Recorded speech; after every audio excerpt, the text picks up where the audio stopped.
এই শোনো না, আমাদের অন্ধবিশ্বাস চ্যানেলটি যারা এখনো সাবস্ক্রাইব করেননি, প্লিজ সাবস্ক্রাইব করে দাও।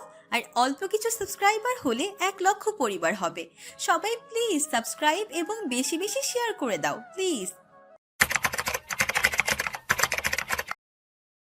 কলিং বেল বাজতেই দরজা খুলে দিল ইরান।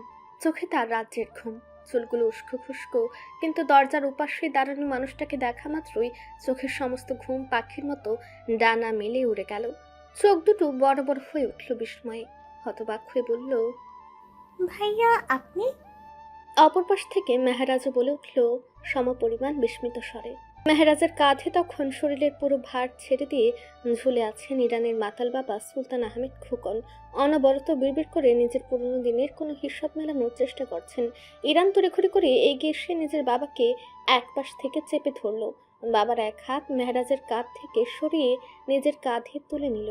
দুজন মিলে টেনে টুনে সুলতান সাহেবকে ড্রয়িং রুমের সোফাটার উপরে ফেলতেই লোকটা কাচের গ্লাসের মতো ধপাস করে কাত হয়ে পড়ল।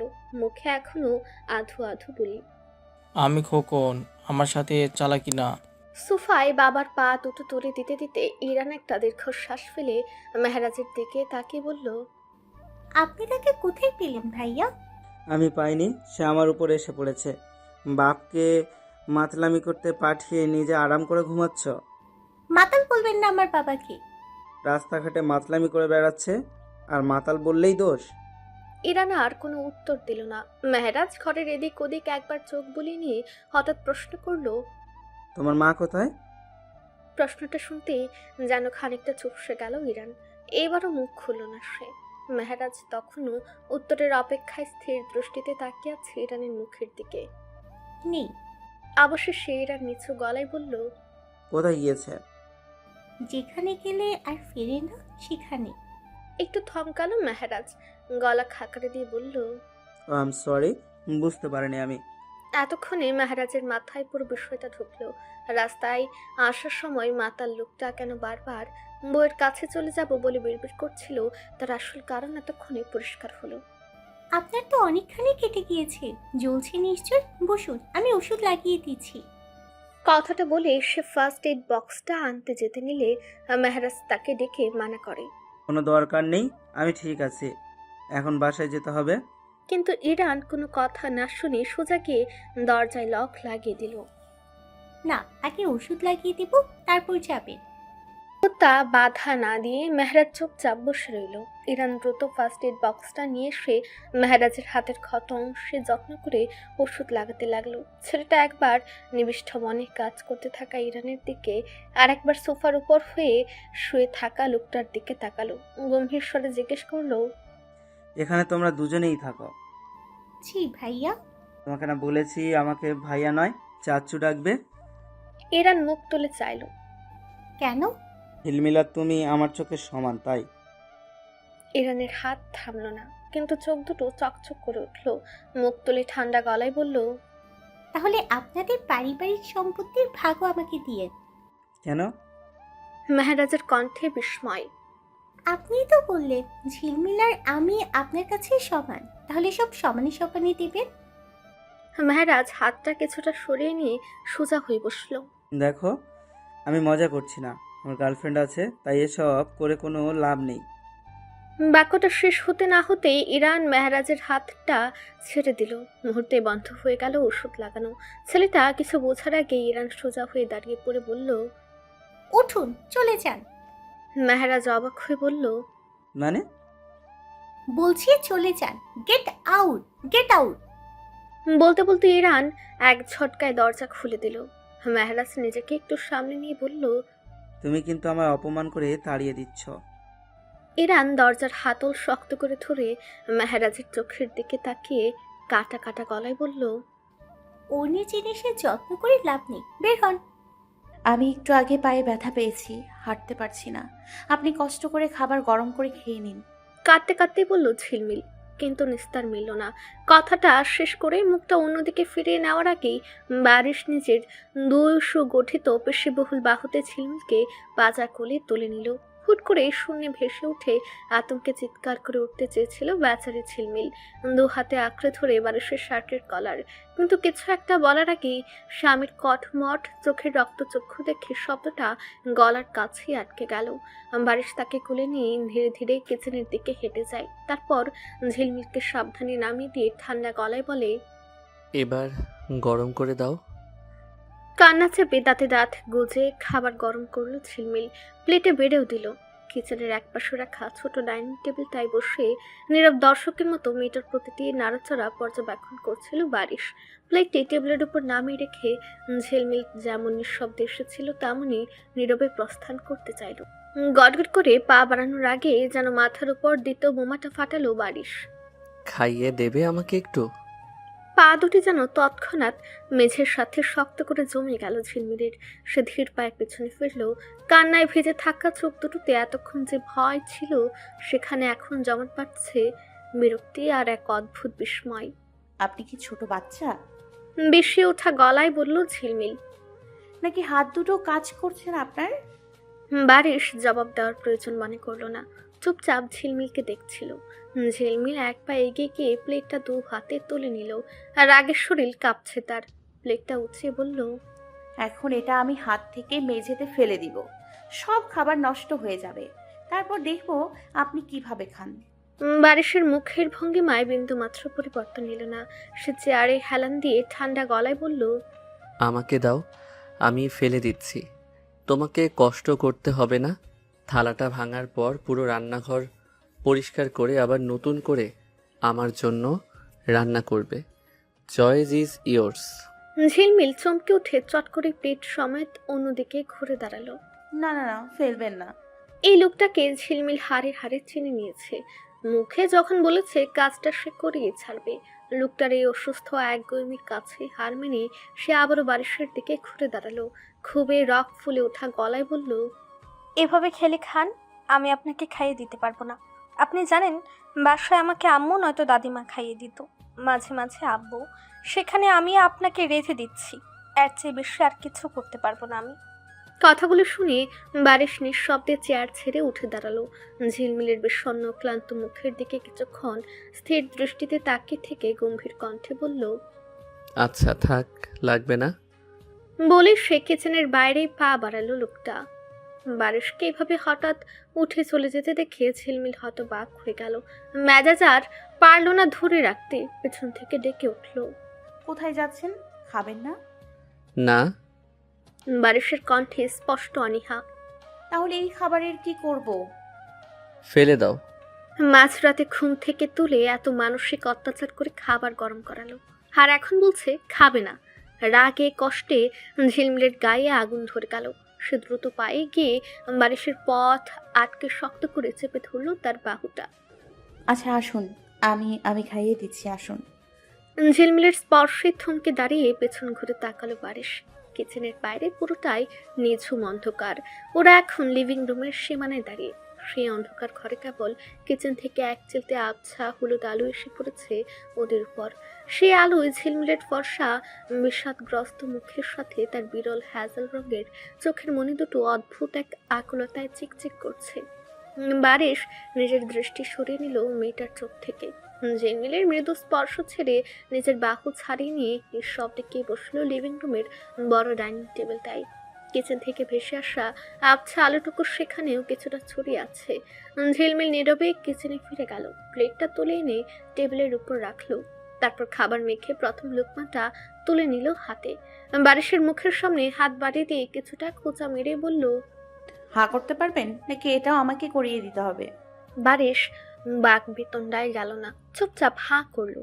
ঝিলমিল বেশ সাবধানে খাবারটুকু মুখে তুলে দিতে চেয়েছিল, কিন্তু অন্ধকারের কারণে হোক কিংবা হাতের কাঁপুনিতে খাবারের অর্ধেকটা বারিশের মুখে গেল, আর বাকি অর্ধেকটা গড়ে পড়লো শার্টের উপর। এক মুহূর্তের জন্য দুজনে থমকে গেল। দুজনের মনে একসাথে বিরক্তি ফুটে উঠল। একজনের মনে হলো লোকটাকে ঠিক মতো খেতেও জানে না, আর অন্যজনের মনে হলো একটা মানুষকে ঠিকমতো খাইয়ে দেওয়ার যোগ্যতাটুকু মেয়েটার নেই। চুপচাপ খেয়ে যাচ্ছে বারিশ, তার দৃষ্টি ফোনের নীল স্ক্রিনে। ঝিলমিল ক্ষণে ক্ষণে বারিশের দিকে তাকাচ্ছে। আর অস্বস্তিতে আবারও চোখ ফিরিয়ে নিচ্ছে অন্য কোনো দিকে। জারিফের জন্য আজ তাকে কত কি সহ্য করতে হচ্ছে। আগে যদি একটু বুঝতে পারতো তবে এতটা বড় ভুল সে কিছুতেই হতে দিত না। আর এখন এই দুদিনের মাথায় যদি সে হেরে চলেও যায়, জারিফের কাছে সারা জীবনের জন্য হাসির পাত্র হয়ে থাকতে হবে। জারিফকে যে কোনো মূল্যে তাকে বোঝাতে হবে যে সে তার চাচার সাথে খুব সুখে আছে। বারিশকে এভাবে সেধে সেধে খাইয়ে দেওয়ার একমাত্র কারণই জারিফ। রান্নাঘর থেকে বারিশ বের হওয়ার সময় দোতলার করিডোরে ঝিলমিল আবছা আলো জারিফকে দাঁড়িয়ে থাকতে দেখেছিল। এই জন্যই টেনে ধরে এনে লোকটাকে খাওয়াচ্ছে সে। না হলে এই কঠিন মেন্টাল এলিয়েন লোকটাকে সে নিজের হাতে খাইয়ে দিচ্ছে।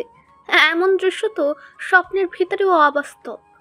পরদিন সকালে কলেজের জন্য তৈরি হচ্ছিল ঝিলমিল। তার আগে রুটিনে যা যা ছিল তা অক্ষরে অক্ষরে পালন করিয়েছে বারিশ তাকে। অর্থাৎ আজও তাকেই নাস্তা বানাতে হয়েছে। ঝিলমিল এখন আয়নার সামনে দাঁড়িয়ে শরীর দুলিয়ে বেশ চঞ্চল ভঙ্গিতে ইউনিফর্মের বেলটা আটসাট করে বাঁধছিল সে। তখনই আচমকা এক ধাক্কায় বাঁ দিকে সরে গেল। কোনো মতে নিজেকে সামলে সোজা হয়ে দাঁড়ালো মেয়েটা। ডান দিকে ঘুরতে দেখে বারিশ ড্রেসিং টেবিলের পূর্ণ আয়না দখল করে নিজের চুল পেছনে সেট করার চেষ্টা করছে। ঝিলমিল রাগে মুখ বাঁকিয়ে বলে উঠল, আপনি আমাকে এভাবে ধাক্কা মেরে সরিয়ে দিলেন কেন? বারিশ আয়না থেকে চোখ না সরিয়েই গম্ভীর গলায় বলল, একজন মানুষের তৈরি হতে কতক্ষণ লাগে? আমার সারা দিন লাগবে, তাতে আপনার কি?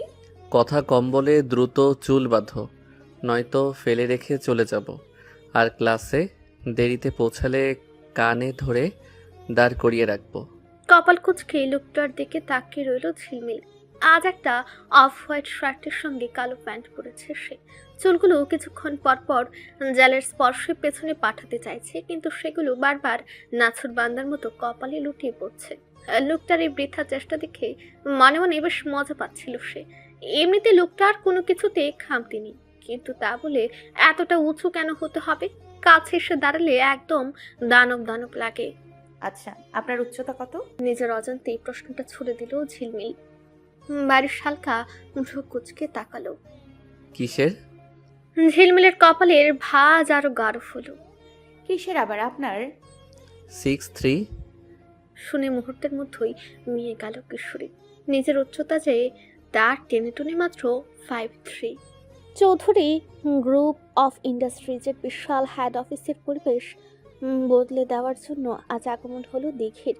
পুরো বিজনেস এত বছর নূরজাহান চৌধুরী আর বড় ছেলে আলতাফ চৌধুরী সামলিয়েছে। এখন যোগ হয়েছে মেহরাজ। তবে এই পুরো প্রক্রিয়ায় সবচেয়ে ভরসার নাম তাহসিন। নূরজাহান চৌধুরীর পার্সোনাল অ্যাসিস্ট্যান্ট হলেও অফিসে তাহসিনের গুরুত্ব কোনো ডিরেক্টরের চেয়ে কম নয়। গম্ভীর, অসম্ভব গোছানো আর নিজের কাজে নিখুঁত এক যুবক। ঠিক 10:30টায় অফিসের কাচের দরজা ঠেলে ভেতরে ঢুকলো দীপানুর চৌধুরী দিঘি। তাকে দেখা মাত্রই অভ্যর্থনা কক্ষ থেকে শুরু করে করিডোরে দাঁড়িয়ে থাকা এক্সিকিউটিভ সবার চোখ এক মুহূর্তের জন্য ছানা বড়া হয়ে গেল। পরনে তার কর্পোরেট ব্লেজার বা ফর্মাল পোশাকের বদলে অফ শোল্ডার টপস আর জিন্স, চোখে চশমা ঝোলানো, মুখে চুইংগাম। হেঁটে আসার ভঙ্গিতে রাজকীয় ঔদ্ধত্যের চেয়েও বেশি ফুটে উঠেছে এক অদ্ভুত পড়ুয়াহীনতা। দেখিকে চেনে না এমন কেউ নেই এখানে। তাকে সকলেই নূরজাহান চৌধুরীর ব্যাপরুয়া ও শৃঙ্খল কন্যা হিসেবেই চেনে। তাই তাকে আজ এইভাবে অফিসে দেখে সবার চোখ কপালে। তাকে ঢুকতে দেখে বিভিন্ন অফিসাররা সালাম দিলেও তাদের জবাব দেওয়ার প্রয়োজন মনে করল না।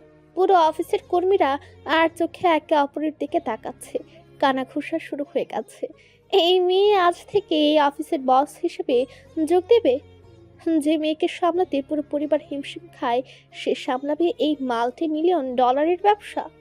দেখি কারো দিকে তাকালো না। তার চোখ সোজা গিয়ে থামলো নূরজাহান চৌধুরীর কেবিনের বাইরে, নিজস্ব ডেস্কটায় বসা তাহসিনের উপর।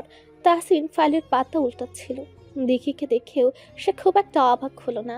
মুখ তুলে কেবল একটা পেশাদার সৌজন্য বজায় রেখে বলল, ম্যাম ভেতরে আছেন, আপনার জন্যই অপেক্ষা করছেন। দেখে এক পায়ে গিয়ে সে তাহসিনের টেবিলের উপর 2 হাত ভর দিয়ে ঝুঁকে দাঁড়ালো। চোখ দুটো একটু ছোট করে ঠোঁটের কোণে বাঁকা হাসি ফুটিয়ে বলল, ম্যাম অপেক্ষা করছেন নাকি তুমি? এটা প্রফেশনাল জায়গা ম্যাম, এখানে অন্তত নিজের ব্যবহার ঠিক রাখুন। ম্যাম বলাটা বন্ধ করো, শুনতে অসহ্য লাগে। তাহসিন কোনো উত্তর দিল না, সোজা হয়ে দাঁড়িয়ে শুধু কেবিনের দরজার দিকে ইশারা করলো। ভেতরে যাওয়া দরকার আপনার। আলতাফ স্যার আর মেহরাজ স্যার উপস্থিত আছেন। দেখে এক নজর তাহসিনের নির্লিপ্ত মুখের দিকে তাকালো। মুখ ছেড়ে একটা নীরব দীর্ঘশ্বাস বেরিয়ে আসলেও চোখে মুখে আবার সে আগের অবাধ্য অভদ্র ভাবটা ফিরিয়ে আনলো। সোজা হয়ে দাঁড়াতেই ব্ল্যাক অপিয়ামির মাখনের মতো মিষ্টি তীব্র ঝাঁঝালো সুবাসটা ভেসে এলো তার শরীর থেকে। ঘ্রাণটা তাহসিনের টেবিল জুড়ে ছড়িয়ে দিয়ে দেখে বড় বড় পদক্ষেপে কেবিনের দরজার হ্যান্ডেল ঘুরিয়ে ভেতরে ঢুকে গেল। তাহসিন কিছুক্ষণ বন্ধ দরজাটার দিকে তাকিয়ে রইল, তারপর একটা দীর্ঘশ্বাস ফেলে আবারও নিজের ডেস্কে ফিরে গিয়ে কাজে ডুবে গেল। কনফারেন্স টেবিলের মাঝখানে বসা নূরজাহান চৌধুরী, তার ডান পাশে আলতাফ চৌধুরী, হাত দুটো বুকের উপর আড়াআড়ি করে বাঁধা, চোয়াল শক্ত। বাপাশে মেহরাজ ফাইল খুলে পাতা উল্টালেও চোখ দুটো স্থির হয়ে আছে বোনের উপর। দেখে কেবিনে ঢুকে সোজা হেঁটে গিয়ে নূরজাহান চৌধুরীর ঠিক বিপরীতে ডিরেক্টরদের জন্য নির্ধারিত একখানা খালি রিভলভিং চেয়ার টেনে বসলো। চেয়ারে একটু হেলে পড়ে এক পায়ের ওপর আরেক পা তুলে দিল সে।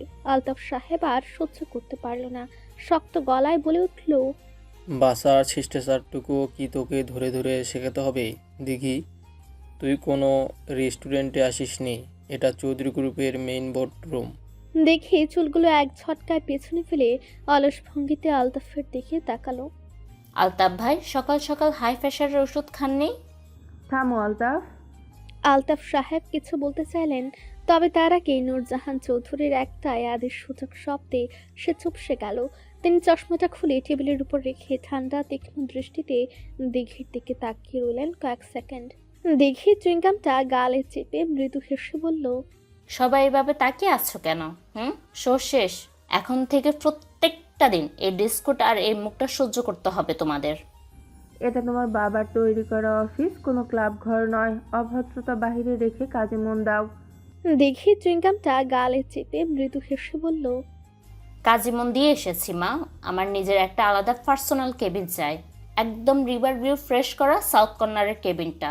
আজ বিকালের মধ্যে ওটা আমার নামে রেডি হওয়া চাই। আলতাফ এবার টেবিল চাপড়ে দাঁড়িয়ে পড়ল। তুই কি পাগল হয়েছিস দেখি? সাউথ কর্নারের কেবিনটা আমাদের ইন্টারন্যাশনাল ক্লায়েন্টের প্রজেক্ট ব্রিফিংয়ের জন্য ব্যবহার করা হয়। তুই অফিসে পা রেখে নিজের নামে কেবিন দাবি করছিস? আলতাফের রাগকে এক বিন্দু পাত্তা না দিয়ে সে খুব আয়েশ করে নিজের বাম হাতটা চোখের সামনে তুলে ধরল। তার হাতের নখগুলো নিখুঁতভাবে কাটা, একদম ধারালো অ্যালমন্ড শেপ করা, তাতে লাগানো গাঢ় কালচে বেগুনি ম্যাট নেল পলিশ, আর অনামিকার নখটিতে কেবল সরু একটা মেটালিক রূপালি রেখা। নিজের সে ধারালো নখগুলোর দিকে অলস ভঙ্গিতে তাকাতে তাকাতেই সে আলতাফকে উদ্দেশ্য করে বলল, তাহলে ইন্টারন্যাশনাল ক্লায়েন্টদের অন্য কোথাও বসাও ভাইয়া। চৌধুরী পরিবারের মেয়ের রুম সাধারণ কোনো কিউবিকেলে হবে না। মেহরাজ এতক্ষণ শান্ত হয়ে শুনছিল। সে ফাইলটা বন্ধ করে নূরজাহান চৌধুরীর দিকে তাকিয়ে বলল, না, শেয়ার হোল্ডারদের আগামী মিটিংয়ে দীর্ঘ উপস্থিত থাকতে মন্দ হয় না। বোর্ডে আমাদের হোল্ডিং ঠিক রাখতে হলে ওকে পজিশন দিতেই হবে। ক্যাবিনেট ঝামেলাটা বড় কিছু না, ওটা ব্যবস্থা হয়ে যাবে। দিকে যেটা চাচ্ছে দিয়ে দাও। নূরজাহান চৌধুরী এক মুহূর্ত চুপ করে দিঘির দিকে তাকিয়ে রইলেন। মেয়ের এই অদম্য জেদ আর অবাধ্যতা তার বেশ চেনা। তিনি ঠান্ডা গলায় বললেন, কেবিন পাবে, তবে কেবিনে বসে কেবল চুইংগাম ফোলালে চলবে না। টেক্সটাইল প্রজেক্টের যে কাজ তোমাকে দেয়া হবে, কাল সকাল 9টার মধ্যে তার প্রোগ্রেস রিপোর্ট আমার টেবিলে চাই। দেখে ঠোঁটের কোণে বিজয়ের হাসি ফুটে উঠল। সে সোজা দাঁড়িয়ে বলল, প্রজেক্ট রিপোর্ট পেয়ে যাবে মা। আরেকটা কথা, আমার ফাইলের লেনদেন আর কেবিনের কাজের জন্য নতুন কোনো অ্যাসিস্ট্যান্টের দরকার নেই। তোমার পিএ তাসিন আমার কাজগুলো ক্লিয়ার করবে। নূরজাহান চৌধুরীর চোখের কোণ হালকা সংকুচিত হলেও তিনি কিছু বললেন না। দেখে বের হয়ে এলো সেখান থেকে। দরজার হ্যান্ডেলে হাত দিয়ে পেছনে ফিরে এক পলক তাকিয়ে বলল, বিকেলে কেবিনের চাবি যেন তাহসিনের হাতেই থাকে। লেট হলে কিন্তু আমি আবার একটু অভদ্র হয়ে যাব। কথাটা শেষ করে এক ঝটকায় দরজা খুলে বেরিয়ে গেল সে। বাইরে তাহসিন তখনও কম্পিউটারে চোখ রেখে শান্ত মনে কাজ করছিল। দেখে তার টেবিলের সামনে এসে দাঁড়ালো। আবারও ঝুঁকে পড়ে ঠোঁটের কোণে কুটিল হাসি ফুটিয়ে ফিসফিস করে বলল, শুনেছেন নিশ্চয়ই, সাউথ কর্নারের কেবিনটা আজ থেকে আমার। আর আজ বিকেল থেকে তোমার ডিউটি আওয়ার একটু লম্বা হতে যাচ্ছে তাহসিন। রোদের তেজ তখন কিছুটা কমে এসেছে। টিফিনের ঘন্টা বাজতেই কলেজের সবচেয়ে বড় মাঠটায় ছেলেদের হইচই শুরু হয়ে গেছে। মাঠের মাঝখানে ইউক্যালিপটাস গাছের ছায়ায় 75 উইকেটের কাঠের স্ট্যাম্প দুটো পুতা। বোলিং এন্ডে দাঁড়িয়ে আছে জারিফ, তার হাতে লাল টেনিস বলটা।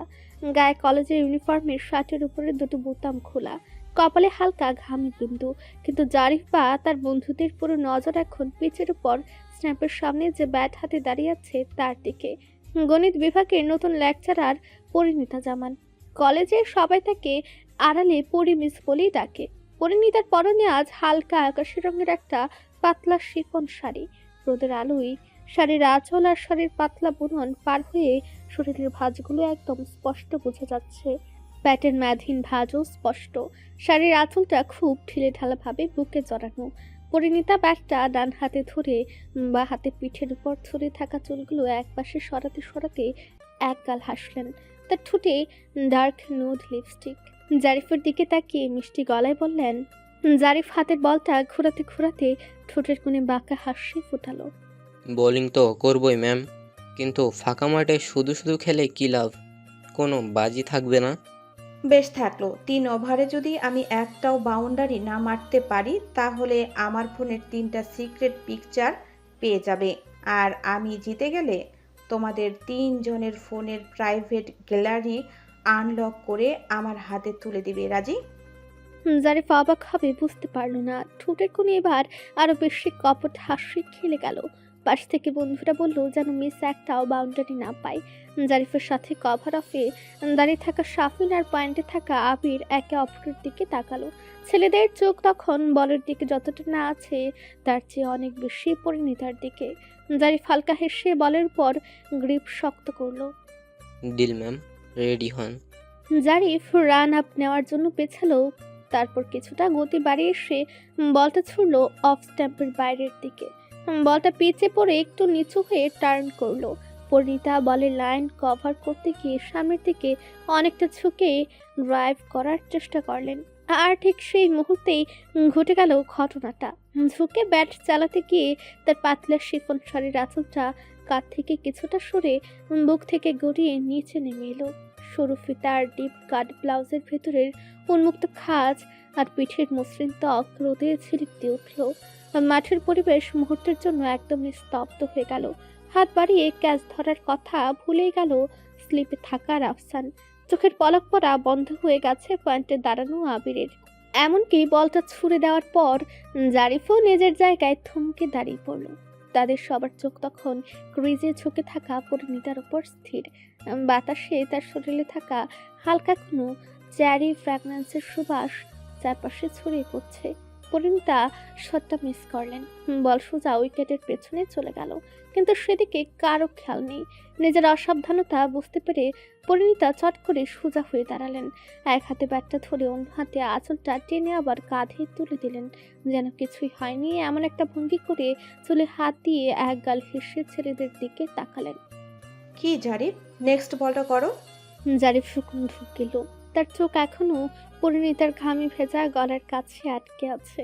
হাত থেকে বলটা প্রায় পিছলে যাওয়ার উপক্রম।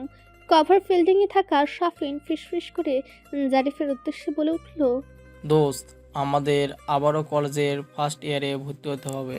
পরিণীতার চোখ চলে গেল ক্রিকেট মাঠ সংলগ্ন একাডেমিক ভবনের দোতলার করিডোরের দিকে, যেখানে প্রফেসর ফাইজান বারিশ নিজের অফিস রুমের ভারী দরজাটা ঠেলে বাইরে বের হচ্ছেন। ফাইজানকে দেখেই পরিণীতার ব্যাটিংয়ের আগ্রহ যেন এক মুহূর্তে উবে গেল। হাতের ব্যাটটা পিচের উপর ওভাবেই আলতো করে ফেলে দিয়ে ছুটে ধূর্ত হাসি ফুটিয়ে তিনি করিডোরের সিঁড়ির দিকে পা বাড়ালো। পেছনে দাঁড়িয়ে থাকা জারিফ অবাক হয়ে হাত থেকে বল ফেলে দিল। পিচ থেকে কিছুটা এগিয়ে সিঁড়ির মুখে ফাইজানকে থামিয়ে দাঁড়ালেন পরিণীতা। গায়ের শাড়ির আঁচলটা খুব ঢিলে ঢালাভাবে জড়ানো, যেন বাতাসের একটা না দোলায় যে কোনো সময় আবারও সরে যাবে। চোখের পাতা একটু নাচিয়ে বলে উঠল, hello mister Faizan, look, finally decide to show up. Do you have any idea কতক্ষণ ধরে এই চোখ দুটো আপনাকে খুঁজছে?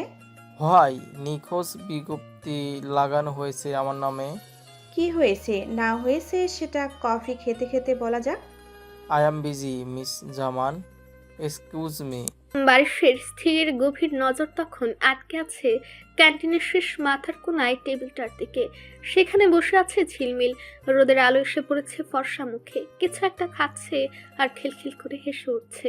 হাসির সঙ্গে মেয়েটার দুটো চোখের মনি যেন অদ্ভুতভাবে জ্বলে উঠছে। স্বচ্ছ বাদামি রূপালী আভাসী চোখের মনি দুটোর কারণে ভিড়ের মাঝেও কিশোরীকে সবার থেকে আলাদা করে তোলে। যেমনটা এখন বারিশের বুক জুড়ে এক ধরনের নিঃশব্দ তুলপাড় তুলে দিয়ে গেল। বারিশ দেখলো ক্যান্টিনে ঝিলমিলের পাশের এক চেয়ারে ফাহিম স্যার এসে বসলো। আইসিটি স্যারকে অতটা কাছে দেখে কিছুটা অপ্রস্তুত আর আড়ষ্ট হয়ে উঠল ঝিলমিল। ফাহিম স্যার কিছু একটা বলছিল, তারপর নিজের পকেট থেকে স্মার্টফোনটা বের করে ঝিলমিলকে কিছু একটা দেখাচ্ছিলেন আর মৃদু হাসছিলেন। এদিকে ঝিলমিলের পাশে বসা রোদ্দুরের টেবিলের উপর রাখা হাতের মুঠোটা শক্ত হয়ে জমে গেছে। চিবুকের হাড় আর চোয়াল শক্ত করে ফাহিম স্যারের দিকেই তাকিয়ে আছে। সবই দেখলো বারিশ। টিফিনের সময় শেষের দিকে ঝিলমিল ওয়াশরুম থেকে মুখ ধুয়ে বের হতে আচমকা তার কবজিতে একটা শক্ত টান পড়লো। আতঙ্কে চিৎকার দিতে গিয়েও চোখের সামনে নিজের স্বামীকে আবিষ্কার করে গলাতে চেপে গেল আওয়াজটা।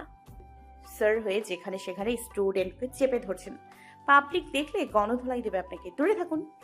ঝিলমিল নিজের সমস্ত শক্তি দিয়ে বারিশের ইস্পাত কঠিন বুকের বেষ্টনী থেকে নিজেকে ছাড়িয়ে নেওয়ার বিফল চেষ্টা করতে করতে বলল, তার ক্ষুব্ধ গলায় রাগের চেয়ে উপচে পড়ছে চঞ্চল ভীতি। বারিশ সরল না, উল্টো ঝিলমিলের সোনালি বাদামি মনিখারা আতঙ্কিত চোখের দিকে চেয়ে তার ঠোঁটের কোণে ফুটে উঠল বিষাক্ত হাসি। চোখের চাউনি খানিক গাঢ় করে সে ঝুঁকে এলো কিশোরীর আরো কাছে। অত্যন্ত ধীর ভারী কণ্ঠে আওড়ালো, দূরে থাকবো? আমি তোমার কতটা কাছে আসতে পারি তার কোনো ধারণা আছে তোমার? পুরুষালী সেই গম্ভীর বাক্যে জমে গেল সপ্তদর্শী। বুকের ভেতর তুলপাড় শুরু হয়ে গেল তার। শুকনো এক ঢুক গিলে ব্যাকুল গলায় কিশোরী আবারও বলে উঠল, সরুন, কেউ দেখে ফেলবে আমাদের। দেখুক, তাতে কার কি যায় আসবে? এখানে কেউ জানে না আমাদের সম্পর্ক। না জানলে এখন জানবে। যুবকের কণ্ঠে কোনো রকম ইতস্তত করার ছোঁয়া নেই। না জানলে কি?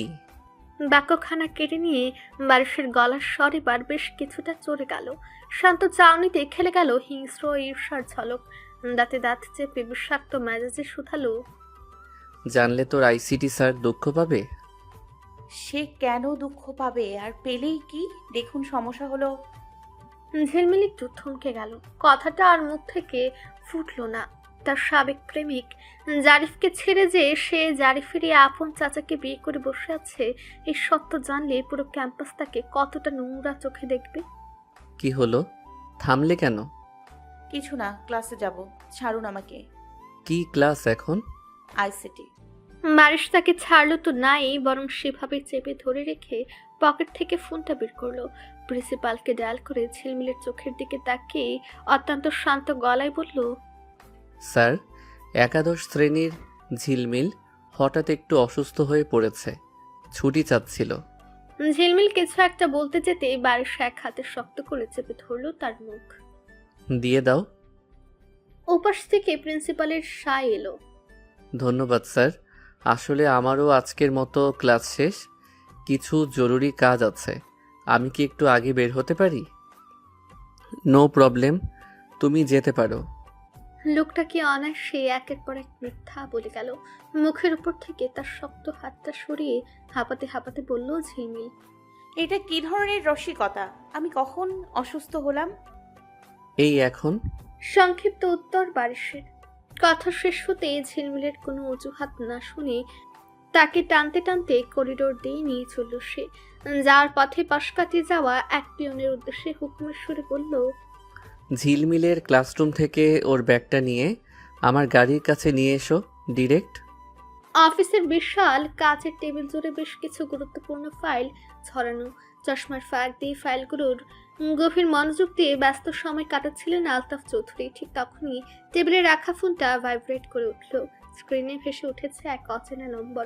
ফাইল থেকে চোখ না সরিয়ে স্পিকার অন করে কলটা রিসিভ করলেন তিনি। আসসালামু আলাইকুম স্যার, চিনতে পেরেছেন? ওপাশ থেকে ভেসে এলো অত্যন্ত বিনয়ী নম্র এক যুবকের কণ্ঠ। আলতাফ চৌধুরী কলমটা টেবিলে রেখে সামান্য ভ্রু কুচকালেন। ওয়ালাইকুম আসসালাম। না ভাই, ঠিক চিনতে পারলাম না, কে বলছেন? স্যার আমি আপনার স্টুডেন্ট ফাহিম মীর। ফাহিম নামটা শুনতেই আলতাফ চৌধুরীর গম্ভীর মুখের অবয়ব এক মুহূর্তে বদলে গেল। একগাল হেসে উঠলেন তিনি।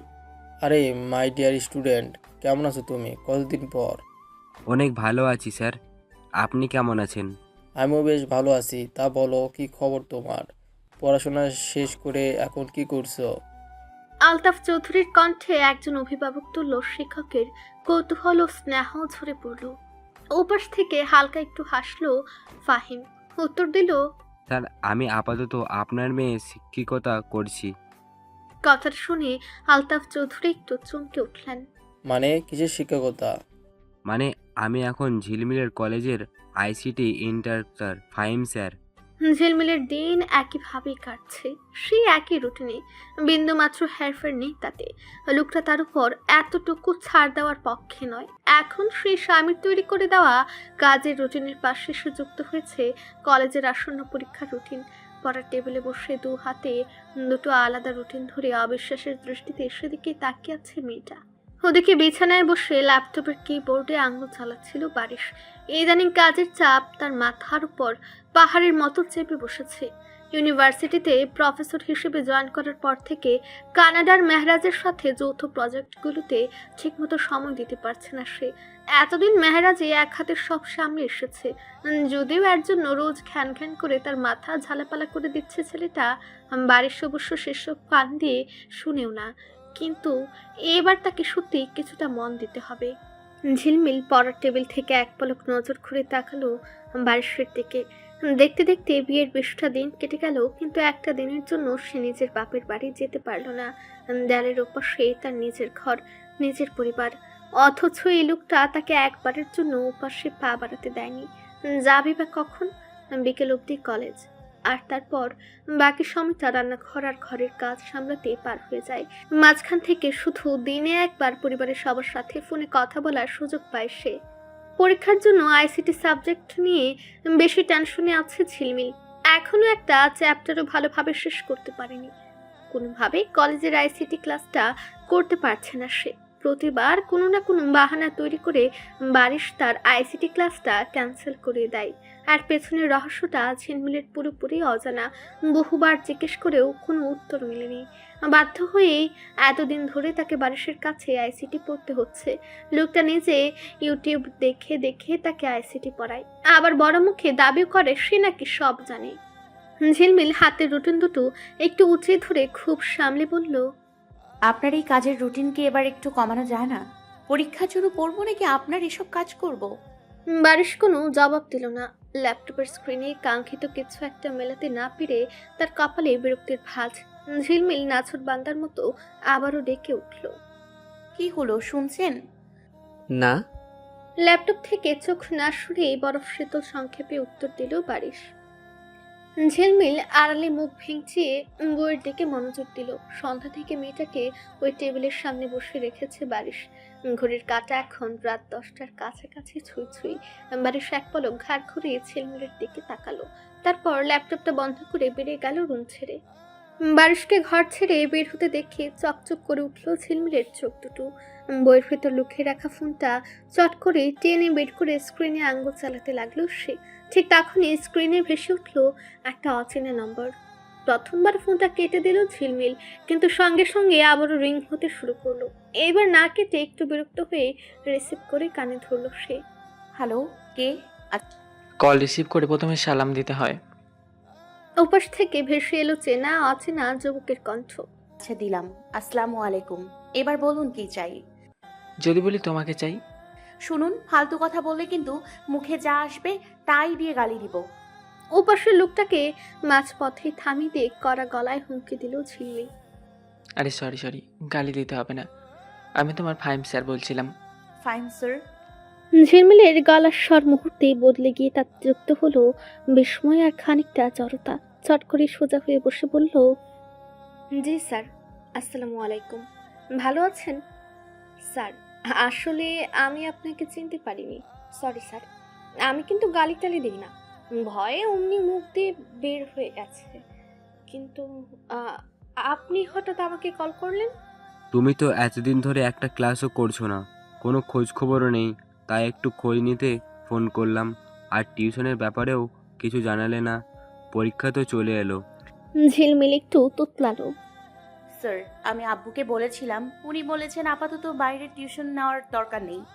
কিন্তু আমি তো সেদিন তোমার বাবার সঙ্গে এই নিয়েই কথা বললাম, তিনি তো আমাকে তোমার পড়াতে বললেন। ঝিলমিলের কাশি চলে এলো। ওর মনেই নেই এই ফাহিম স্যার তার বাবার স্টুডেন্ট, আর সেদিন ক্যান্টিনে তার থেকে নাম্বারও নিয়েছিল। নিজেকে কোনো মতে সামনে নিয়ে বানিয়ে মিথ্যা বলতে শুরু করলো ঝিলমিল। স্যার, আসলে আমার চাচুও বলেছিলেন এখন বাইরে পড়ার দরকার নেই। আমার ব্যাপারে চাচু একটু বেশি নাক গলায়, তো সেই রাজি হলে আপনাকে জানাবো। তোমার চাচ্চু?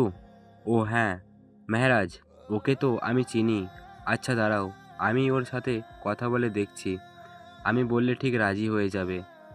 না না না, স্যার, আপনাকে কিচ্ছু বলতে হবে না। আমি নিজেই বলবো। আমি তাকে যে কোনোভাবে রাজি করিয়ে এই মাসে থেকেই আপনার কাছে পড়া শুরু করব, স্যার। পরপর দুটো কাঁচ ভাঙার বিকট শব্দে কেঁপে উঠল ঝিলমিল।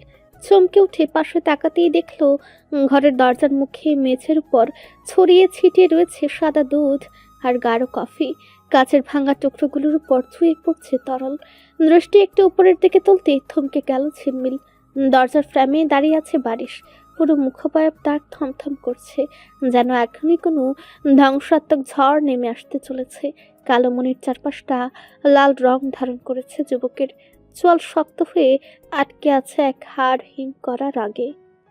বারিশ নিচে থেকে নিজের জন্য কফি আর ঝিলমিলের জন্য গরম দুধ নিয়ে আসছিল, কিন্তু ঘরের দরজার কাছে পৌঁছাতেই ঝিলমিল আর ফাহিমের পুরো কথোপকথন কানে আসে তার।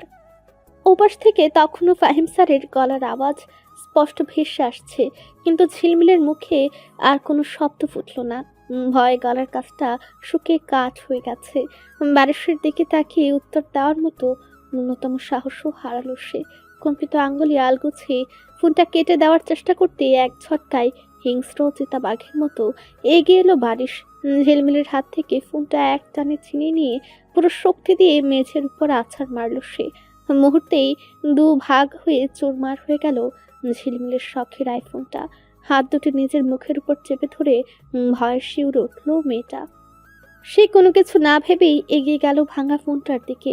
হাঁটু গেড়ে কাচের টুকরোর পাশ থেকে ফোনের টুকরোগুলো করে হাতে নিল। চোখ তুলে তাতে দাঁত চেপে বারিশের দিকে তাকিয়ে গর্জে উঠল ঝিলমিল। আপনি আমার ফোন ভাঙলেন কেন? এতদিন ধরে চেপে রাখা অপমান আর রাগ সব যেন এক লহমায় বাঁধ ভেঙে আসছে ঝিলমিলের। বারিশ এক চুলও নড়ল না। তার শরীরের প্রতিটি রগ রাগে টান টান হয়ে উঠেছে। চোখের মনি আগ্নেয়গিরির মতো জ্বলছে। ওর কল রিসিভ করেছিস কেন তুই? হিমশীতল গলায় প্রতিটা শব্দ আলাদা করে উচ্চারণ করল সে। তাতে আপনার কি? ঝিলমিল এবার উঠে দাঁড়িয়ে সোজা বারিশের চোখের দিকে তাকালো। শব্দদর্শী মেয়েটার কণ্ঠে তখন জেদ ছাড়া কিচ্ছু নেই। উনি আমার টিচার। কি শুরু করেছেন এসব? তার ক্লাসে যেতে দেন না, কথা বলতে দেন না, এখন ঘরে ঢুকে হুট করেই আমার ফোন ভেঙে ফেললেন। এত কিসের অধিকার দেখান আপনি আমার উপর? আমি যা খুশি করব, যার কাছে ইচ্ছা পড়ব, যার সাথে ইচ্ছা কথা বলবো, আপনার তাতে কি? শেষ কথাটা ঝিলমিলের মুখ থেকে শেষ হওয়ার আগেই সজোরে একটা থাপ্পড় এসে পড়ল ঝিলমিলের বা গালে। জ্বরের তীব্রতায় ঝিলমিলের মাথাটা একপাশে ঘুরে গেল। চোখের সামনে মুহূর্তের জন্য সর্ষে ফুল ফুটল। সে নিজেকে সামলে সোজা হওয়ার আগে কোনো রকম সুযোগ না দিয়ে বারিশ আবারও তার হাতটা শূন্যে তুলে নেয়। দ্বিতীয় থাপ্পড়টা যেন প্রথমটার চেয়েও বেশি হিংস্র ঠেকল। এবার ঝিলমিল ভারসাম্য রাখতে না পেরে যে পড়ে যাবে অমনি শিউলি বেগম এসে মেয়েটাকে জাপটে ধরল। তাতে লাভ হলো না। বারিশ ঝিলমিলকে তার থেকে টেনে এনে ঝিলমিলের মুখের একেবারে কাছে নিজের হিংস্র মুখটা এনে গলা ফাটিয়ে চিৎকার করে উঠল Barish. Shut up, just shut the fuck up, you little bitch. বারিশকে আর কিছু বলতে দিল না শিউলি বেগম। ঝিলমিলকে নিজের দিকে টেনে নিয়ে বলল, কি করছো তুমি এগুলো তরঙ্গ? কেন মারছো ওকে? বারিশের বিকট চিৎকারে ততক্ষণে বাসার সবাই দৌড়ে চলে এসেছে। চঞ্চল শাহরিয়ার দরজায় দাঁড়িয়ে ঝিলমিলের লাল হয়ে যাওয়া গালটার দিকে তাকাতেই যা বোঝার বুঝে গেলেন। শুধু তিনি একা নন, ঝর্ণা শাহরিয়ার, আলতাফ শাহরিয়ার সবাই পুরো ব্যাপারটা আজ করতে পেরেছে। কারো কোনো কথা শোনার বা বলার অপেক্ষায় রইল না ঝিলমিল। সে শিউলি বেগমের কাছ থেকে নিজেকে ছাড়িয়ে সোজা দরজার দিকে পা বাড়ালো। এক মুহূর্ত আর সেই বাড়িতে থাকবে না। কিন্তু দুটো কদম ফেলার আগে চঞ্চল সাহেব সামনে এসে তার পথ আটকে দাঁড়ালেন। গম্ভীর গলায় বললেন, কোথায় যাচ্ছ তুমি? থাকবো না আমি আর এখানে। ঝিলমিলের গলা কাঁপছে, গাল দুটো জ্বলছে। নিশ্চয়, তুমি নিশ্চয়ই যাবে। আমি নিজে গিয়ে তোমাকে দিয়ে আসবো, কিন্তু এখন নয়। শান্ত কিন্তু দৃঢ় গলায় বললেন চঞ্চল সাহেব। না, আমি এখনই যাব। ঝিলমিল যেন আর সইতে পারছে না। জীবনে কখনো কেউ তার উপর হাত তোলেনি, আর আজ এই নিয়ে লোকটা তাকে দ্বিতীয়বার মারল। চঞ্চল সাহেব এবারে শক্ত গলায় বললেন, আমি বলেছি না এখন কোথাও যাবে না। তারপর বড় ছেলের বইয়ের দিকে তাকিয়ে নির্দেশ দিলেন, শিউলি, ওকে তোমাদের ঘরে নিয়ে যাও। আজ রাতটা তোমার কাছে রাখো, কাল সকালে আমি নিজে ওকে দিয়ে আসবো। যার যোগ্য যে নয় তার কাছে আর এক মুহূর্ত রাখবো না। সে নিজের ছোট ছেলের দিকে তাকানোরও প্রয়োজন মনে করল না। চঞ্চল সাহেবের এই মহৎ কাজটা আরো অনেক আগেই করা উচিত ছিল। যেদিন থেকে তার ছেলে এই মেয়েটাকে দিয়ে এত কাজ করাচ্ছে, ঠিক সেদিন থেকে। শ্বশুরের কথায় ঝিলমিলের পা দুটো যেন আটকে গেল। শিউলি বেগমও আর দেরি না করে ঝিলমিলের হাত ধরে তাদের ঘরের দিকে পা বাড়ালেন। ঠিক তখনই ঝড়ের ব্যাগে ছুটে এলো বারিশ। শিউলি বেগমের কাছ থেকে ঝিলমিলকে হ্যাচকা টানে ছাড়িয়ে সোজা ঘরের ভেতরে নিয়ে গেল। পরে মুহূর্তে সবার মুখের উপর শব্দে বন্ধ করে দিল দরজাটা। ঝিলমিল স্তব্ধ হয়ে কয়েক সেকেন্ড দরজার দিকেই তাকিয়ে রইল। পরক্ষণে সে উন্মাদের মতো দরজার হাতল ধরে টানাটানি করতে লাগলো। দরজা খুলুন, ছেড়ে দিন আমাকে। আমি এক মুহূর্তও থাকবো না আপনার সাথে। দরজা খুলে দিন বলছি। দরজার পিঠ থেকে দুই হাত বুকের কাছে শক্ত করে বেঁধে চুপচাপ দাঁড়িয়ে আছে বারিশ। তার চোয়াল শক্ত, চোখে এক ধরনের শীতল উগ্র জেদ। ঝিলমিলের ছটফটানি আর কান্না যেন তাকে স্পর্শ করছে না। বাইরে থেকে ততক্ষণে দরজার সজোরে থাপ্পড় পড়তে শুরু করেছে। চঞ্চল সাহেবের ভারী গম্ভীর গলা দরজার উপাস থেকে ভেসে এলো। তরঙ্গ, দরজা খোলো, ওকে গায়ে আর একটা হাতও দিবে না। ভেতর থেকে বারিশের কোনো সারা শব্দ না পেয়ে চঞ্চল সাহেবের গলার জোর আরো বেড়ে গেল। তরঙ্গ, বেয়াদবির একটা সীমা আছে। মেয়েটার গায়ে হাত তুলেছো, আবার তাকে ঘরে আটকে রাখছো। ভালোই ভালোই দরজা খোলো, নইলে আমি ধাক্কা দিয়ে দরজা ভাঙবো। ঝিলমিল আরো জোরে দরজার ধাক্কা দিয়ে কাঁদতে কাঁদতে বলতে লাগলো, বাবা, বের হতে দিতে বলুন আমায়। আমি বাসায় গিয়ে সবাইকে বলে দিব। শিউলি বেগমও উপাস থেকে আকুতি জানিয়ে বললেন, তরঙ্গ, লক্ষ্মী ভাই আমার, দরজাটা খোলো। কয়েক মিনিট এভাবেই কেটে গেল। ঝিলমিল এখন ক্লান্ত হয়ে ব্যাডে গিয়ে উল্টো দিকে ঘুরে বসে আছে। গাল দুটো গরম এখনো। দরজার উপাস থেকে ডাকাডাকিও কমে গেছে। বাড়ির সেবার দরজা খুলে বাহিরে বের হয়ে এলো। দরজা খোলার শব্দ শুনে পেছনে ঘুরে দেখলো ঝিলমিল, কিন্তু উঠে বাহিরে আসার আগেই বাহির থেকে লক করে দিল বারিশ। লক করে পেছন ঘুরতে নিজের বাবার থাপ্পড় এসে লাগলো তার গালে। হঠাৎ পাওয়া চরের ধাক্কায় টান টান হয়ে উঠল তার চোয়াল। পলক না ফেলে এর আগে গজগজ করে বাবার দিকে তাকিয়ে রইল সে। ছেলেকে এভাবে হিংস্র চোখে তাকাতে দেখে চঞ্চল সাহেবও আরো গর্জে উঠলেন। কি হলো, এবার মারবে আমাকে? মারো, তোমার কাছে তো সবই সম্ভব। ভেবেছিলাম বিদেশে এতগুলো বছর কাটিয়ে ভদ্রতা সভ্যতা শিখে এসেছো, কিন্তু তুমি দিন দিন আরো অমানুষ হয়ে উঠছো। বারিশ এক বিন্দু নড়ল না।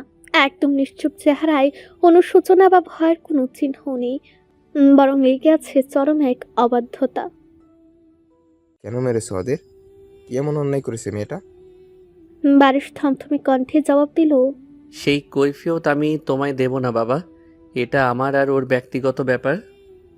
পাশে দাঁড়িয়ে থাকা ঝর্ণা বেগম ছেলের পক্ষে সুর মিলিয়ে নিজের স্বামীকে উদ্দেশ্য করে বিরক্তির গলায় বলে উঠলেন, নিশ্চয়ই মেয়েটা কোনো বড় অকাজ করেছে, তাই মেরেছে। এতে এত কাহিনী করার কি আছে? স্ত্রীর কথা কানে তুললেন না চঞ্চল সাহেব। তিনি রক্তচক্ষে ছেলের দিকে তাকিয়ে ধমকের স্বরে বললেন, বেরিয়ে যাও তুমি আমার বাড়ি থেকে। এ বাড়িতে তোমার আর কোনো জায়গা নেই, এখনই বের হও। বাবার মুখ থেকে কথাটা বের হতে যতখানি দেরি, বারিশের পদক্ষেপ নিতে ততটুকু দেরি হলো না। কোনো কথা না বাড়িয়ে হনহন করে বাড়ি থেকে বের হয়ে গেল সে।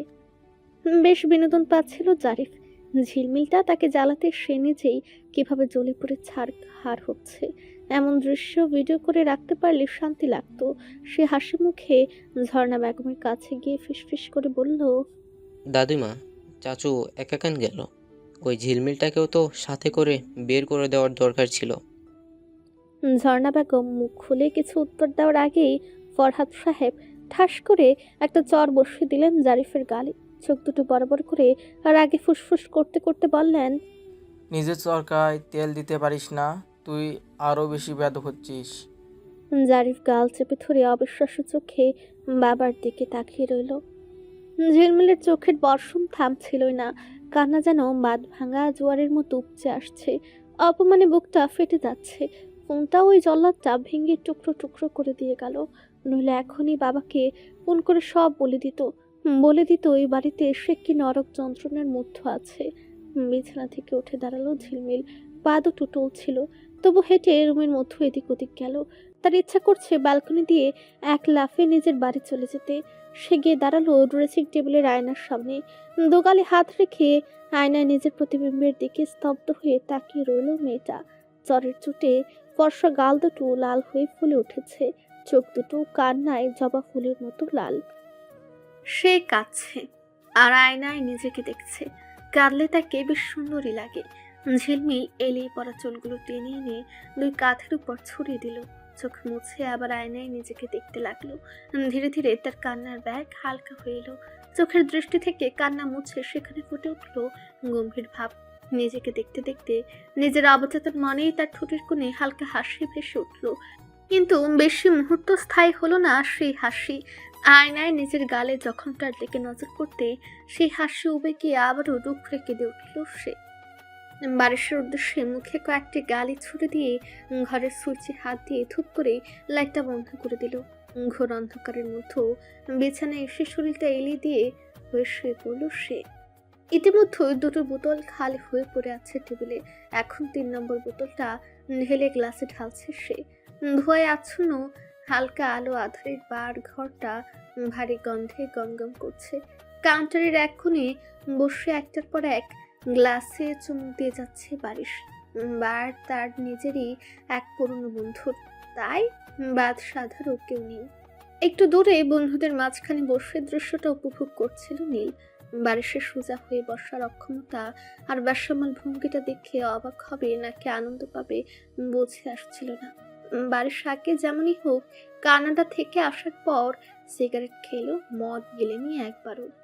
পকেট থেকে ফোনটা বের করে পাশে বসে থাকা বন্ধুদের দিকে তাকে বলল, মেরাজকে খবর দিয়ে বল এসে দেখা যাক তার প্রিয় ভাইজির জামাই কিভাবে মদ গিলে সাবার করছে। কোনো দরকার নেই এসবের, খাচ্ছে, খেতে দে। পাশ থেকে অন্য একজন বন্ধু বলল। 3 নম্বর বোতলটা শেষ ফোঁটাটুকু গ্লাসে ঢেলে নিঃশেষ করে দিল বারিশ। অতিরিক্ত অ্যালকোহলের ধাক্কায় শরীরটা অবশ্যই আসছে এখন তার। মাথাটা ভারী হয়ে একদম টেবিলে ঝুঁকে পড়ল সে। বারিশকে ওভাবে ঢলে পড়তে দেখে আড্ডার মাঝখান থেকে এক বন্ধু এগিয়ে এলো, কাঁধে হাত দিয়ে ডেকে বলল, এবার তো বল কি হয়েছে, তোর কচি বইয়ের সাথে ঝগড়া করছিস নাকি? টেবিলে মাথা গুজে পড়ে থাকা বারিশের কানে কথাগুলো আবছা ভাবে পৌঁছাচ্ছিল। তীব্র নেশার করে মগজে হঠাৎ করে শব্দদোষীর মুখটা ভেসে উঠল। কান্না ভেজা সেই হ্যাজেল মন দুটো চোখে ভেসে উঠতে বুকের ভেতরটা হঠাৎ কেমন যেন মোচড় দিয়ে উঠল বারিশের। স্তব্ধ মনে হলো পুরো পৃথিবীটা। কয়েক ঘন্টা হয়েছে সে বাড়ি থেকে এসেছে। মনে হচ্ছে কত বছর সে ঝিলমিলের কাছে নেই। সোজা হয়ে উঠে দাঁড়ালো বারিশ। টাল সামলাতে না পেরে পাশের চেয়ারটায় ধাক্কা দিল, তাও থামলো না। 1 ফোঁটা সময় নষ্ট না করে বেসামাল পায়ে বাড়ির দরজার দিকে পা বাড়ালো সে। তাকে যেন এখনই ফিরতে হবে সে আবদ্ধ কিশোরের কাছে। উঠে দাঁড়াতেই নীল চট করে সামনে এসে হাত চেপে ধরে বলল, আরে ভাই, কোথায় যাচ্ছিস এই অবস্থায়? তুই তো সোজা হয়ে দাঁড়াতে পারছিস না। বারিশ নিজের হাতটা ছাড়িয়ে নেওয়ার চেষ্টা করে জড়িয়ে যাওয়া গলায় বলল, আমাকে যেতে হবে, আমায় ছাড়ো। অবস্থা সুবিধার নয় দেখে বাকি বন্ধুরা দ্রুত এগিয়ে এসে বারিশকে দুপাশ থেকে ধরে ফেলল। নীল পকেট থেকে গাড়ির চাবি বের করে চেঁচালো, হয়েছে, অনেক হয়েছে। এই হাল নিয়ে রাস্তায় নামলে অ্যাক্সিডেন্ট করে মরবি। চুপচাপ চল, তোকে বাড়ি পৌঁছে দিয়ে আসি। প্রতিবাদ করার মতো কোনো জোর বারিশের গায়ে আর অবশিষ্ট ছিল না। মনে মনে তখনও কেবল ওই একটাই মুখ ঘুরপাক খাচ্ছে তার। বন্ধুরা বারিশকে একদম বাড়ির মূল ফটকের সামনে এনে কোনো মতে নামিয়ে দিয়ে সটকে পড়লো। ভেতরে এনে দিয়ে যাওয়ার সাহস তাদের কারণেই, কারণ তাদের সাথে ঘুরে বারিশ সেভাবে মদ গিলেছে জানতে পারলে ঝর্ণা বেগম ঝাঁটা নিয়ে তারা করবেন, এই বিষয়ে তারা শতভাগ নিশ্চিত। গেট পেরিয়ে টলমল পায়ে ভেতরের দিকে পা বাড়ালো বারিশ। মেঝের উপর নিজের পা দুটো ঠিক মতো ফেলতেও পারছিল না সে। কোনো মতে দেয়াল ধরে ধরে হেঁটে গিয়ে নিজের বেডরুমের সামনে এসে দাঁড়ালো। পকেট থেকে অনেক কসরত করে চাবিটা বের করে দরজার লকটা খুললো। দরজা খোলা মাত্রই চোখে পড়লো পুরো ঘর ঘুটঘুটে অন্ধকারে। অন্ধকারের ভেতরেই বেসামাল পায়ে এগিয়ে যেতে গিয়ে আচমকায় বেডসাইড টেবিলটার সাথে হুঁচট খেলো বারিশ। কাঁচের টুকরোগুলো এখনো ফ্লোরে ছড়িয়ে ছিটিয়ে পড়ে আছে। কাঁচের টুকরো তার পায়ের পাতায় ফুটে গেল কিনা সেদিকেও বারিশের কোনো তোয়াক্কা নেই। সে যেন এক প্রকার মাতাল টানে ছুটে গিয়ে বসলো বিছানায়, একদম ঝিলমিলের গা ঘেঁষে, যেন কত শত বছর সে তাকে দেখেনি। বিছানার এক পাশ হয়ে শুয়ে আছে ঝিলমিল, ফর্সা গালে হাত রেখে কাত হয়ে শুয়ে আছে কিশোরী। বারিশ কাঁপা কাঁপা হাতে ধীরে ধীরে ঝিলমিলের হাতটা গাল থেকে সরিয়ে দিল। তারপর নিজের তপ্ত ভারী হাতের তালুটা আলতো করে এনে রাখলো ঝিলমিলের ফোলা গালটার উপর। আঙুল বোলাতে লাগলো সেখানে, যেন সামান্য অসাবধানতায় এই স্পর্শেই মেয়েটা আবারও কষ্ট পাবে। ঘুর লাগা চোখে নির্নিমেষ তাকিয়ে থাকতে থাকতে একসময় আর শরীর সামলাতে পারল না সে। ক্লান্তিতে অবসন্ন হয়ে বারিশ ঝিলমিলের পাশে শুয়ে পড়ল। শুয়ে থেকেও এক দৃষ্টিতেই তাকিয়ে রইল ঝিলমিলের তপ্ত নিষ্পাপ চেহারার দিকে। শেষমেশ চোখের পাতার তীব্র ক্লান্তি আর শুতে না পেরে ধীরে ধীরে সে চোখ দুটো বন্ধ করলো। চোখের পাতার শতমান ভারী লাগছে তার, কিন্তু চোখের পাতা দুটো জোরতে বুঝে আসা আধারে ভেসে উঠল অদ্ভুত এক দৃশ্য। সেদিনের সেই দৃশ্য, তার আর দিঘির গায়ে হলুদের দিন নাচছিল মেয়েটা। নাচের উন্মাদনায় ঝিলমিলের অনাবৃত কটিদাসের মসৃণ শুভ্রতা কেমন ঝলসে উঠছিল বারবার। চোখ খুলে ফেলল যুবক, তপ্ত নিঃশব্দে বুকটা দ্রুত ওঠানামা করছে। এই দৃশ্য এখনই কেন মনে হতে হলো তার। নিজের ভেতরের এই অবাধ্য মোহকে দমন করতে শুষ্ক ঢুক গিলে বিড়বিড় করে নিজেকে ধমকে উঠল, না বারিশ, তুই মাতাল, আরও বড্ড ছোট, ঘুমা তুই, ইডিয়ট। সে আবার চোখ বুজে নিজেকে শান্ত করার ব্যর্থ চেষ্টা করলো, কিন্তু মাতাল হৃদয়ে রক্তক্ষরণে নিস্তার মিলছিল না কোনোভাবেই। কিছুটা সময় কেটে গেল সেই থমথমে নীরবতায়। আবারও তাকালো সে, এক দুর্নিবার প্রচ্ছন্ন আকর্ষণে বাড়ির হাত বাড়ালো খুব সাবধানে। অতি সতর্কতায় ঝিলমিলের গায়ের চাদরটা ধীরে ধীরে একপাশে সরে দিল। চাদর সরে যেতেই তার চোখ গিয়ে আটকে গেল সপ্তদশীর কোমরের বাঁকে। অসাবধানে ঘুমে টি শার্টটা গটিয়ে অনেকটাই উপরে উঠে গেছে। অনাবৃত হয়ে আছে তার মসৃণ শ্বেত শুভ্র নরম কটিদেশ। এই দৃশ্যে চোখের মনি স্থির হয়ে গেল বারিশের, আর রক্তে চড়ে বসা মদের উন্মাদনা ছাপিয়ে তার দৃষ্টিতে তখন ধরা দিল পরম তৃষ্ণা, ব্যাকুল আবেশ আর মোহ। সে যেন এক অদৃশ্য জাদু বলে পুরোপুরি আচ্ছন্ন, পথহারা। ধীরে ধীরে নিজের তপ্ত মুখটা ঝিলমিলের শরীর ঘেঁষে নামিয়ে আনলো সে। বারিশের থরথর করে কাঁপতে থাকা শুকনো ঠোঁট দুটি প্রথমবারের মতো আলতো করে গিয়ে ছুঁয়ে দিল ঝিলমিলের সে উন্মুক্ত কোমল ত্বকের গভীরে। একটা, দুটো, তিনটা, প্রতিটি স্পর্শে বারিশের বুকের ভেতর জমা হওয়া তীব্র আকুলতা আর মাতাল নিঃশব্দে উত্তাপ যেন একটু একটু করে গলে মিশে যেতে লাগলো ঝিলমিলের অবচেতন শরীরে। বারিশের তপ্ত ঠোঁটের বারবার স্পর্শ আর মাতাল নিঃশ্বাসের উত্তাপ ত্বকে লাগতেই ঘুমে ঘুরে শিহরিত হয়ে উঠল ঝিলমিল। ধীরে ধীরে কাঁচা ঘুমটা ভেঙে আসতেই অসচ্ছল ভাবে একটু নড়ে চড়ে উঠল সে। ঝিলমিলের এই সামান্যতম নড়াচড়াতে যেন বিদ্যুতের মতো সচেতন ধাক্কা খেল বারিশ। চমকে উঠে তৎক্ষণাৎ নিজের মুখটা গুটিয়ে নিয়ে একটু দূরে সরে শুয়ে পড়ল সে। অন্ধকারের ছায়ায় এক পাশে একদম স্থির হয়ে রইল, যেন নিঃশ্বাসটাও চেপে ধরেছে নিজের উপস্থিতি গোপন করার আপ্রাণ চেষ্টায়। ঝিলমিল ঘুমের ঘোর কাটাতে কাটাতে চোখ পিট পিট করে তাকালো।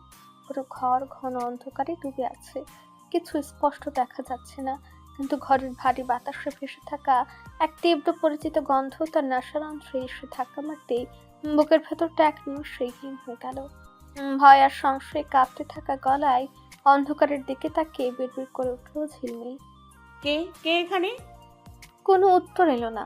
ঝিলমিল বিছানায় আতশোয়া হয়ে ওঠার চেষ্টা করতেই বাড়ির অন্ধকারের ভেতরেই একটু গড়িয়ে ঝিলমিলের আরো কাছাকাছি সরে এলো।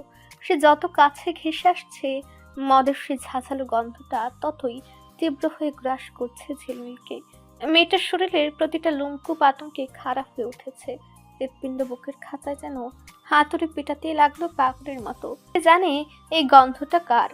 এই অন্ধকার ঘরে এত রাতে আর কে হতে পারে? যে মানুষটা একটু আগেই তাকে দুটো চড় মেরে গিয়েছে, সে এখন আস্তে আস্তে তার একদম ঘাড়ে এসে নিঃশ্বাস ফেলছে। সরুন, আপনি কাছে আসছেন কেন? সরল না বারিশ, আরো কাছে গেল। ঝিলমিলের গলার কাছে মুখ রেখে ফিসফিসে আওড়ালো, সরি সিয়েনা। আমি সিয়ানা নই, আমি ঝিলমিল। সিয়েনা। বউ অন্য স্যারের সাথে কথা বলায় রেগে থাপ্পড় মেরে প্রফেসর বাড়ির সেই মুহূর্তে নেশায় বেসামাল হয়ে স্ত্রীর বুকেই মুখ গুজে পড়ে আছে। বিরক্ত হয় ঝিলমিল।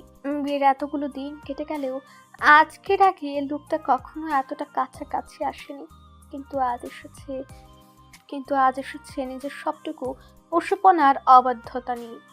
মাতা লোকটার ঠোঁটের কোণে একটাই বাক্য বারবার আছড়ে পড়ছে, সরি সিয়েনা। ঝিলমিল জানে লোকটা নিজের হুঁশে নেই, চেতনাহীনতায় ডুবে আছে, তবু গলার সমস্ত ঝাঁজ ঠেলে খুব উগড়ে দিল সে। নিয়মিত ভালোবাসার গল্প শুনতে এবং পড়তে আমাদের অন্ধবিশ্বাস চ্যানেলটি সাবস্ক্রাইব করে পাশে থাকা বেল আইকনটি ক্লিক করুন। ধন্যবাদ সবাইকে।